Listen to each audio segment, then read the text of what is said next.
La ficción de lo extraño, la weird fiction, es una modalidad de la literatura fantástica donde los personajes son expuestos a fuerzas exteriores y desconocidas capaces de suspender las leyes de la naturaleza. Lo extraño no es solo un efecto estético, es un dispositivo filosófico que revela grietas en nuestras categorías de realidad, de conocimiento y de identidad. Si alguna vez han leído cuentos de Edgar Allan Poe o de Lovecraft, habrán notado una atmósfera en donde lo insólito, lo perturbador y lo fantástico dialogan con las grandes preguntas del pensamiento. Desde relatos que desdibujan la frontera entre lo real y lo imaginario, hasta teorías filosóficas que cuestionan la estabilidad del mundo, son textos que nos hacen problematizar qué nos revela lo extraño sobre nuestra condición humana, cómo se articula la experiencia de lo inquietante con las categorías que sustentan nuestra comprensión del universo. Para explicar los límites de la imaginación y la razón, la literatura de lo extraño se encuentra con las preguntas más radicales de la filosofía. ¿Qué es real? ¿Qué significa existir? ¿Cómo lo inquietante desestabiliza las estructuras que creemos firmes? Para dudar de lo extraño, hoy invitamos a Alberto Villalobos Manjarres. Él es profesor e investigador de la Universidad Nacional Rosario Castellanos y es autor de 2 artículos de la revista de filosofía que trata sobre estos temas. Alberto, para comenzar, bueno, primero muchas gracias por estar aquí en el beneficio de la duda. Y para comenzar, quisiera preguntarte, ¿qué es esto de lo extraño en la literatura y por qué es un tema filosófico que tú has considerado relevante? Muchísimas gracias por tu pregunta, Sandra. Y bueno, primero que nada, pues agradezco muchísimo la invitación al programa.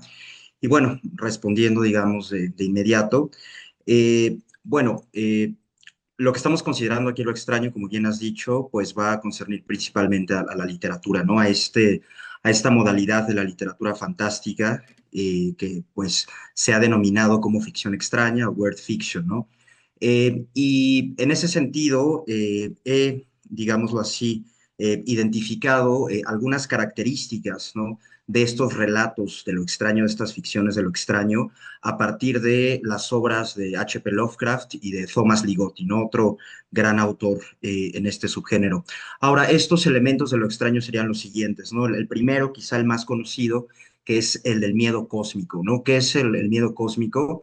Es la emoción en la que coexisten, por supuesto, el miedo, la belleza, ¿no? Incluso la maldad.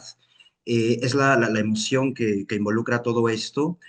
A propósito de, nos dice Lovecraft, nos plantea la imagen de los abismos que se encuentran más allá de las estrellas, pero no solo ahí, sino también en los abismos que se abren en las grietas, incluso de lo familiar o de lo cotidiano, ¿no? Ese sería un primer elemento. El segundo consistiría, y es el que más me interesa en realidad, en el de la suspensión, al menos parcial, de las leyes de la naturaleza, ¿no? Es algo que encontramos mucho en los relatos de Lovecraft, ¿no? Un tercero sería el hecho, y este es un elemento que identifica no Lovecraft, sino Ligotti, ¿no? El hecho de que en los relatos de lo extraño, los personajes cumplen un destino fatal, pero en circunstancias extraordinarias, ¿no? Ese también sería otro elemento. Y el último es que en los relatos del extraño encontramos la presencia de un enigma, pero este enigma no termina de revelarse por todo en el relato, ¿no? No termina de revelarse completamente, ¿no? Entonces esos serían los elementos, ¿no? Me parece centrales, fundamentales en cuanto a lo que es el relato del extraño. Y qué interés filosófico tiene todo esto, ¿no? Bueno, en este sentido destacaría esta característica de la suspensión, al menos parcial, de las leyes naturales, y creo que podríamos entenderla quizá como el correlato literario, ¿no? De un problema filosófico moderno y contemporáneo, que es el de la estabilidad de las leyes de la naturaleza, ¿no? Un problema que han elaborado, han desarrollado, entre otros, pues David Hume y Emmanuel Kant, ¿no? En la modernidad, ambos justifican, ¿no? La necesidad de estas leyes de la naturaleza, ¿no? Sin embargo, en el pensamiento contemporáneo, ¿no? A finales del siglo, perdón, a principios del siglo XXI, aparece, bueno, se hace famosa la obra de Kentan Meyasu, ¿no? con un libro que se llama Después de la finitud. Y en este libro, Meyasu postula que estas leyes naturales no son necesarias, sino que más bien son contingentes, ¿no? ¿Esto qué significa? Que las leyes naturales están sujetas ellas mismas a una temporalidad, pero que a su vez no está subordinada a ninguna ley, ¿no? ¿Y esto qué consecuencias tiene? Según la filosofía de Meyasu, que las leyes naturales pueden suspenderse más allá de toda causalidad y de toda ley, ¿no? Por supuesto que podemos discutir, debatir esta idea. Sin embargo, esa posibilidad afirmada desde la filosofía de la suspensión de las leyes naturales, creo que podría tener un correlato o estar relacionada con una literatura como la ficción de lo extraño y en especial con esta idea de Lovecraft, ¿no? Entonces, eh, por ahí van mis interrogaciones, ¿no? En parte. Y entonces esto del miedo cósmico, ¿es esto que dijiste de los abismos que se abren en las grietas de lo cotidiano? Eso suena tremendo. Es un género entonces, o sea, el miedo cósmico es un género. De hecho, vi que la novela ganadora de Tierra Adentro México este año era una novela sobre miedo cósmico y no sabía, no sabía qué esperar, ¿no? Entonces esto, se refiere a esto. Así es. Oye, y preguntando, saliéndome un poco del guión, perdón, Alberto, pero que en Latinoamérica también hay, porque ahorita citaste ejemplos, ¿no? Pues estadounidenses, etcétera, pero en Latinoamérica también habría esto, es decir, no sé, Mariana Enríquez, ¿eso es terror, pero o es miedo o qué? Bueno, además de Mariana Enríquez, quisiera pensar, por ejemplo, en otro, ahora comento algo en torno a ella. Quisiera pensar también en un autor quizá no tan conocido, un escritor de ciencia ficción y que yo diría que también de ficción de lo extraño, que se llama Mauricio Molina, ¿no? Tiene una novela excelente que se llama Tiempo Lunar, ¿no? Y versa sobre la Ciudad de México, ¿no? Nos describe una Ciudad de México que está en ruinas, que es parcialmente inhabitable, que ha sido afectada por los terremotos, que está vigilada constantemente por militares, pero no se sabe muy bien por qué. Y entonces dice Mauricio Molina que en esa ciudad ruinosa, ¿no? Llena de basura, de objetos que ya no utilizamos, se abren grietas en la realidad como a la manera de agujeros negros y que dan lugar pues a lo imposible, a lo completamente extraordinario. Y todo esto en la novela está coordinado, por ejemplo, con un periodo de eclipses, ¿no? Entonces, creo que esa novela, Tiempo Lunar, no es, digamos, la versión mexicana, un ejemplo de esto, de la ficción de lo extraño, ¿no? Y por otro lado, bueno, Mariana Enríquez, por supuesto, ¿no? Una grandísima escritora. De ella destacaría, bueno, pues su gran novela, Nuestra parte de noche, ¿no? Donde, pues, la entidad, digámoslo así, fantástica, ¿no? Que articula todo lo que sucede en el relato, es lo que ella llama la entidad de la oscuridad, ¿no? Que tiene un referente griego, ¿no? El dios griego que remite a la oscuridad, que es Erebo, pero a su vez el concepto se acerca mucho a lo que, por ejemplo, especialmente Ligotti en sus relatos llama también oscuridad, ¿no? Entonces, creo que en Latinoamérica, entre otros, podríamos señalar esos dos ejemplos, ¿no? Mauricio Molina y Mariana Enríquez.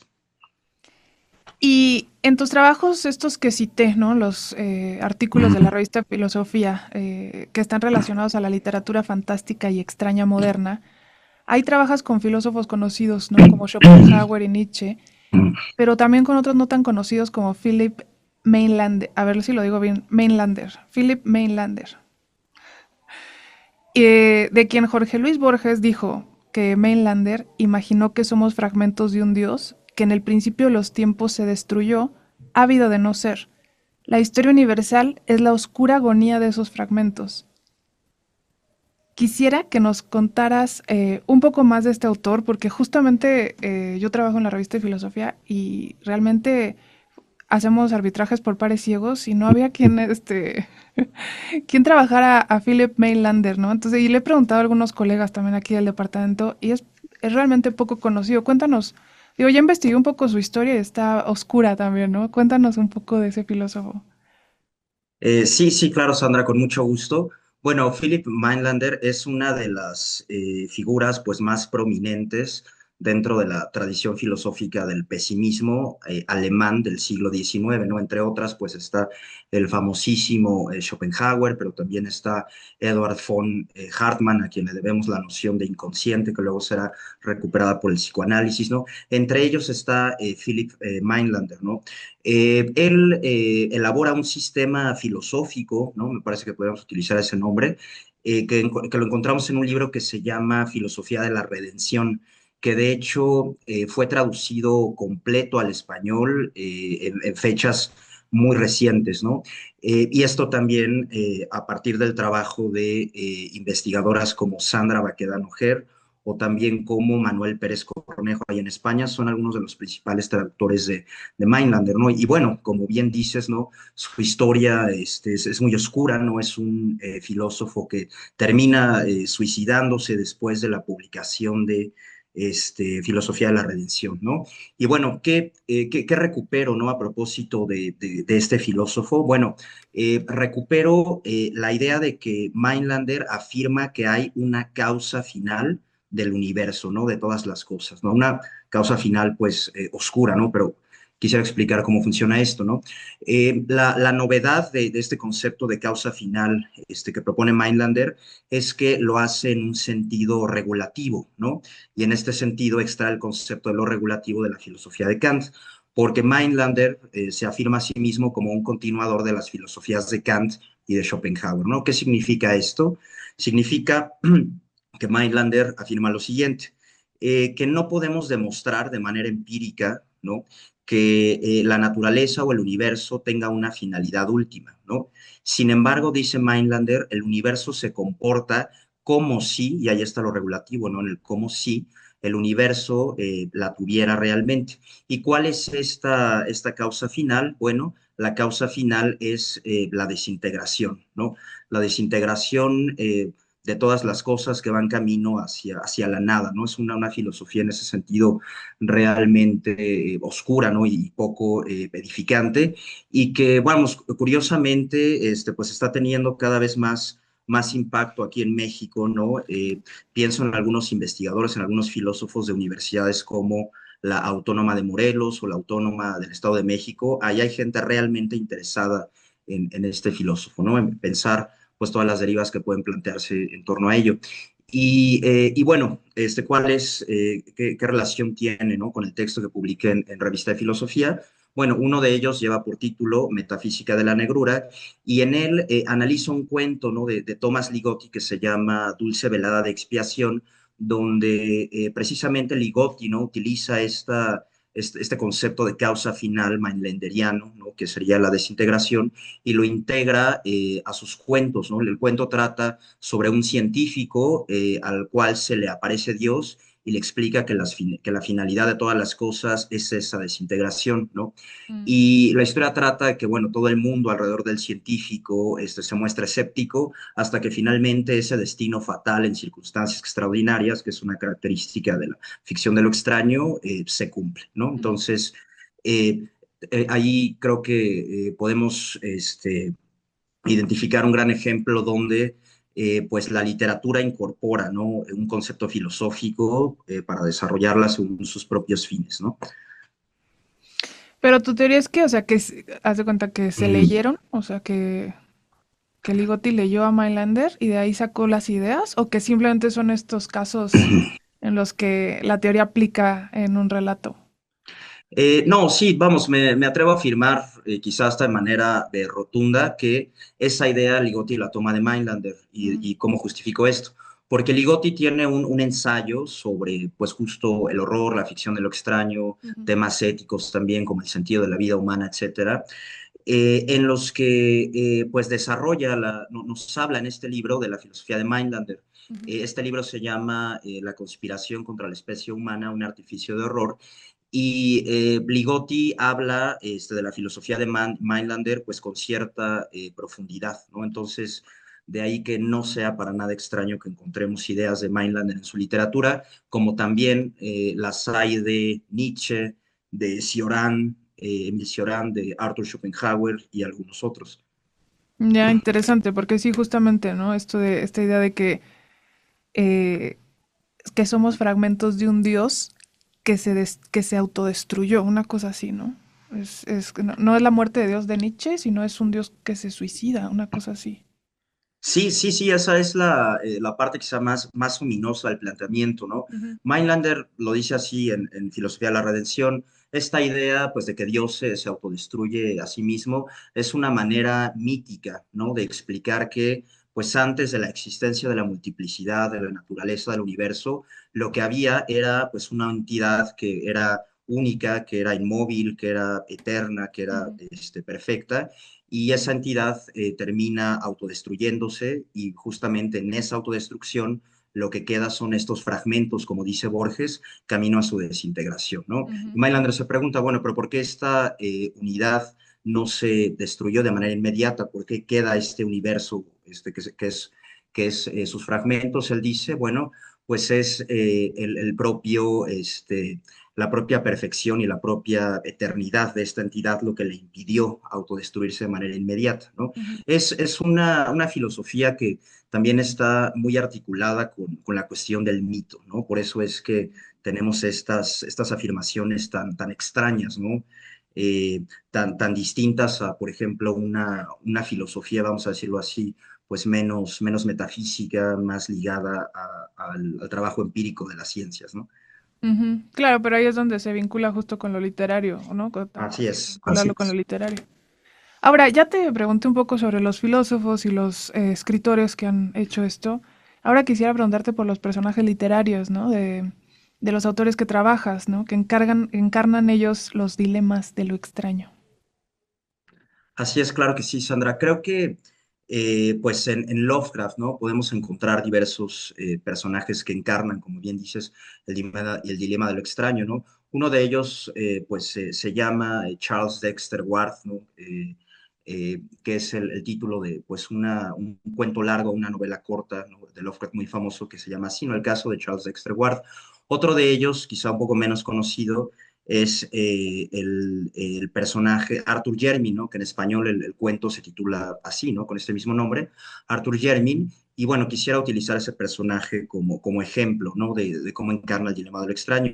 Pues se trata de un personaje que, bueno, en la historia que nos cuenta Lovecraft sobre él, descubre que desciende de una antigua tribu de simios blancos provenientes de África, de los cuales él sigue conservando algunas características físicas, ¿no? Que en el relato se nos dice que pues resultan desagradables frente a los demás. Entonces él descubre, ¿no? Conforme avanza el cuento, que pues su procedencia es esa, ¿no? ¿Y esto qué significa para el personaje? Pues esto significa una violación completa al sentido que tiene de sí mismo, ¿no?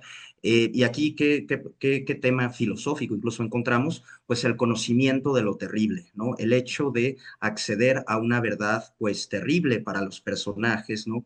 Referente a, pues, algo así como a características ominosas de la realidad que terminan transformando a los personajes o en algunos casos destruyéndolos, ¿no?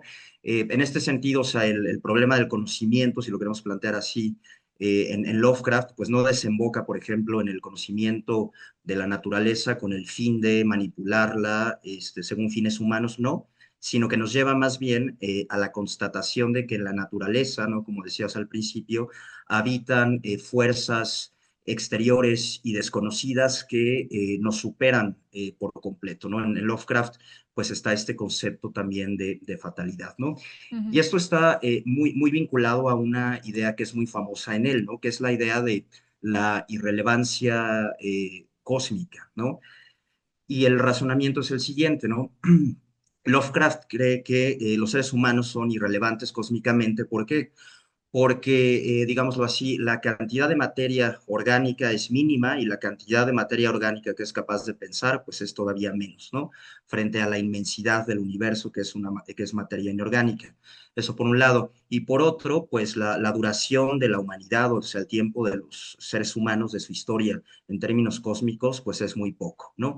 Entonces, de ahí Lovecraft infiere que pues la importancia de los seres humanos pues es nula, ¿no? Él dice que la vida es una nube pasajera que será olvidada en la eternidad. creo que ahí sí manifestaría mi desacuerdo, ¿no? Con esta idea, porque describir nuestra situación en el cosmos, ¿no? Describir el hecho de que estamos perdidos en el tiempo o que el tiempo no se ajusta a nadie, de ahí no se sigue de manera inmediata que no tengamos ninguna relevancia. Creo que más bien a lo que apunta esta idea, o sea, la de estar perdido en el tiempo, ¿no? Es a preguntarnos cuáles son las condiciones materiales y normativas a partir de las cuales nosotros le asignamos un valor a algo, ¿no? En este caso, pues a nuestra propia existencia. Creo que eso está primero, ¿no? Antes de asegurar que pues simplemente no tenemos importancia porque somos minúsculos, ¿no? Creo que es una obra que nos permite hacer este tipo de reflexiones, ¿no? Ujú, exactamente.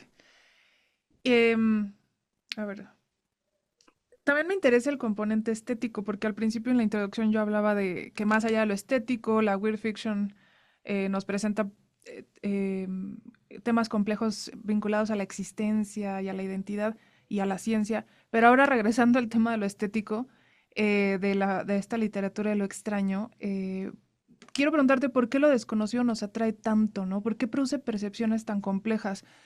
Lo digo porque esta literatura genera sensaciones de terror, de horror, de desasosiego, de inquietud. También pienso en esto que Freud llama el uncanny, ¿no? Que sería como la sensación de lo siniestro o lo que Heidegger llamó el unheimlich, si es que lo pronuncia bien, que es como lo inhóspito, ¿no? Algo, una idea vinculada al desarraigo, ¿no? Sí, que son categorías estéticas muy complejas, ¿no? Entonces, ¿cómo, por qué nos gusta tanto eh, reflejarnos, ¿no? O crear estas mitologías o estas narrativas y leerlas? Eh, bueno, creo que una posible respuesta podría ser formulada a partir de la propia literatura de Ligotti, ¿no? En este sentido, me gustaría decir lo siguiente. Pues lo desconocido en toda esta literatura, como bien has dicho, está ligada pues a la experiencia del horror, ¿no? Y a propósito de esto, Ligotti tiene una idea muy interesante que aparece al principio de uno de sus cuentos llamado La Medusa, ¿no? Y la idea es esta, ¿no? Solo podemos o solo podríamos escondernos del horror en las profundidades del horror, ¿no? Mm, ¿Esto qué significa? Que cuando nosotros eh, colocamos el horror como el contenido de una ficción, ¿no? Y la ficción en este sentido, pues constituye una forma estética, ¿no?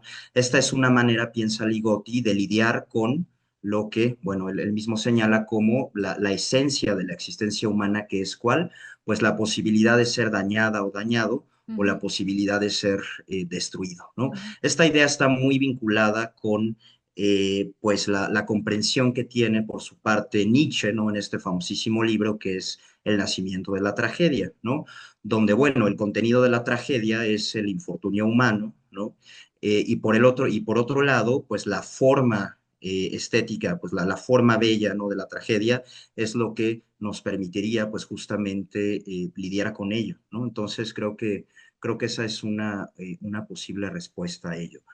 sí, también es una literatura que se repite, ¿no? Bueno, pues como dices, desde la Medusa, la mitología griega lo tiene, pero, o sea, no sé, en el cine, ¿no? Realmente consumimos mucho horror, ¿no? Que no sé, creo que horror no es lo mismo que esto de la literatura de lo extraño. Supongo que tiene sus diferencias o no. Sí, sí, claro.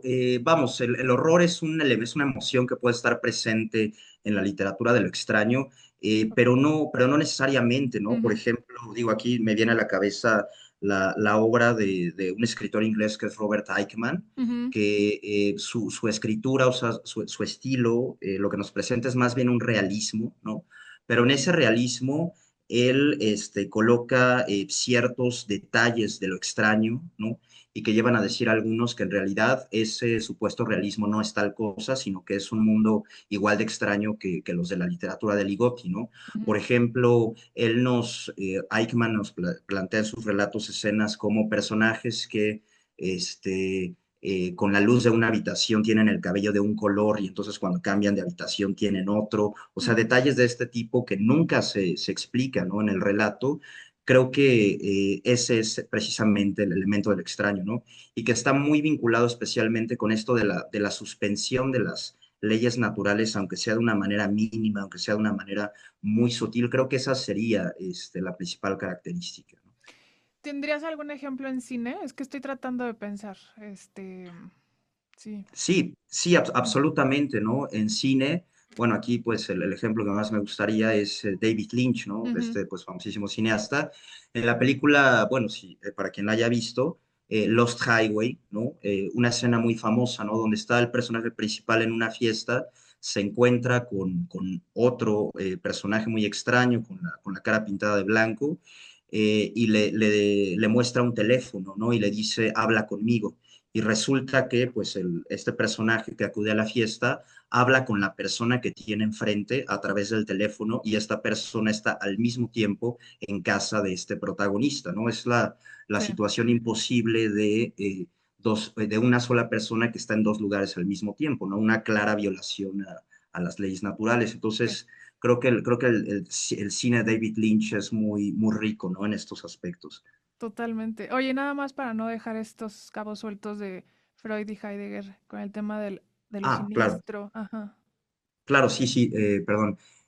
Bueno, la manera en cómo desarrollo la cuestión de lo extraño no es de cara, por ejemplo, a la ontología fundamental heideggeriana, ni tampoco de cara al inconsciente freudiano, Ujú, sino que más bien a partir de la literatura de Lovecraft y Ligotti, el primer texto que publiqué ahora en Revista de Filosofía, tiene más que ver con las filosofías de la voluntad alemanas del siglo XIX, ¿no? ujú. Y qué relación tiene esto con con la ficción de lo extraño, ¿no? Eso está en el primer texto, Metafísica de la Negrura, y en el segundo, bueno, de próxima publicación, llevo la cuestión de la ficción de lo extraño más hacia los territorios del naturalismo, de la ciencia y del materialismo, ¿no? Ujú. Esto, bueno, por las convicciones filosóficas que tengo, ¿no? Al respecto también.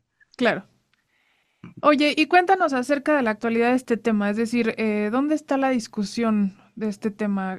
¿O qué libros nos recomiendas? ¿O quiénes son tus interlocutores? Nombrabas algunos académicos del Estado de México, etcétera, pero ¿dónde se está trabajando este tipo, o sea, bueno, ya de Mindlander, pero también de Ujú. Lovecraft en la filosofía, etcétera?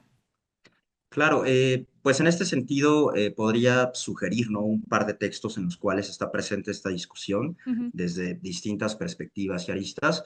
El primero sería un texto de 2016, un libro que se llama Lo raro y lo espeluznante del crítico cultural Mark Fisher, ¿no? Donde Mark Fisher pues analiza estas categorías de lo extraño y lo espeluznante, tanto en la literatura como en el cine, ¿no? Por ejemplo, respecto a lo raro, Fisher nos habla pues de mismo Lovecraft, también de David Lynch, ¿no? Y respecto a lo espeluznante, ¿no? Si mal no recuerdo, ahí aparece incluso el cine, digo, más hollywoodense de Christopher Nolan, ¿no? ujú, Ese sería un primer texto. Otro sería uno que se llama Weird Realism, realismo raro, Lovecraft y la filosofía de Graham Harman, ¿no? Y para quienes se estén interesados en la fenomenología, pues esta es una lectura fenomenológica de Lovecraft, donde, por ejemplo, entre otras cosas que Harman analiza es cómo en Lovecraft ocurre la descripción, ¿no? De todas estas entidades extrañas de sus relatos y cuáles son los límites de esta descripción frente al acontecimiento de lo raro, ¿no? ujú. Un tercero sería el volumen 4 de una revista que se llama Collapse. Este lo pueden encontrar en línea y es un número en el que participan filósofos, bueno, algunos de los que ya he mencionado, como Kentan Meyasu, como Graham Harman, incluso como mismo Thomas Ligotti, ¿no? Y el motivo de ese número, pues es precisamente el horror, ¿no? Creo que es en este sentido una joya, ¿no? Esa compilación. Otro sería, bueno, el mismo ensayo que he mencionado hace un momento, La conspiración contra la especie humana, un artificio de horror de Thomas Ligotti, donde pues de alguna manera Ligotti se explica a sí mismo, ¿no? Con humor, cómo es que él entiende el horror, la literatura de lo extraño, el horror sobrenatural, y al Ujú. mismo tiempo pues comparte algunas impresiones que tiene sobre la vida humana y pasa revista a filósofos, a científicos, a escritores, a películas, de todo, ¿no? Es un ensayo más literario, ¿no? Ujú. más accesible, ¿no? En este sentido. Y por último, quisiera, bueno, ahora que mencionamos a Mariana Enríquez, sugerir el ensayo El otro lado, ¿no? Que me parece se publica en 2020 y es un ensayo donde pues Mariana Enríquez nos habla de sus estrellas de rock favoritas, ¿no? Pero también sobre escritores como Bram Stoker, como Mary Shelley, ahora que estuvo de moda Frankenstein, Ujú. mismo Lovecraft, el escritor de ciencia ficción Ballard. Entonces creo que hay bastante, ¿no? Con que entrarle a este tema si es de interés. Y bueno, para terminar, me gustaría preguntarte qué estás leyendo actualmente. Puede ser de otra Eh, cosa, puede ser de otros temas, ¿no? eh, bueno, acabo de releer Ujú, muy recientemente los cuentos de Lovecraft, en los cuales aparece un personaje que se llama Randolph Carter, ¿no? ujú, Y el que más me gusta de ellos es uno que se llama A través de las puertas de la llave de plata. Es un texto en el que Lovecraft nos habla de el viaje iniciático que tiene este personaje hacia mundos desconocidos más allá de, pues, del universo físico, ¿no? ujú, Y bueno, lo leí porque, bueno, estaba preparando un texto en el que pues desarrollo cuál es la lectura, la interpretación que hace el filósofo Gilles Deleuze sobre la literatura de Lovecraft, ¿no? Entonces, mm, ok. bueno, lo leí continuando sobre este camino. Otro, bueno, sí, Sí, es el que ya he mencionado que también lo tengo muy reciente, la novela, ¿no? Maravillosa de Tiempo Lunar de Mauricio Molina, ¿no? Creo que también es un grandísimo ejemplo de lo que podría ser la ficción del extraño en México. sí, sí, sí. Ujú. Estaba viendo que está publicado por Almadía, pero no sé si ese texto en particular tiene otro, ¿no? Pero bueno, sí. Alberto, te agradezco mucho por tu tiempo. Muchas gracias por escuchar este podcast. El beneficio de la duda es una producción de Ibero 90.9 y el Departamento de Filosofía de la Universidad Iberoamericana de la Ciudad de México. La producción de este episodio estuvo a cargo de Daniel Maldonado y de Fernando Pérez García. Mi nombre es Sandra Loyola.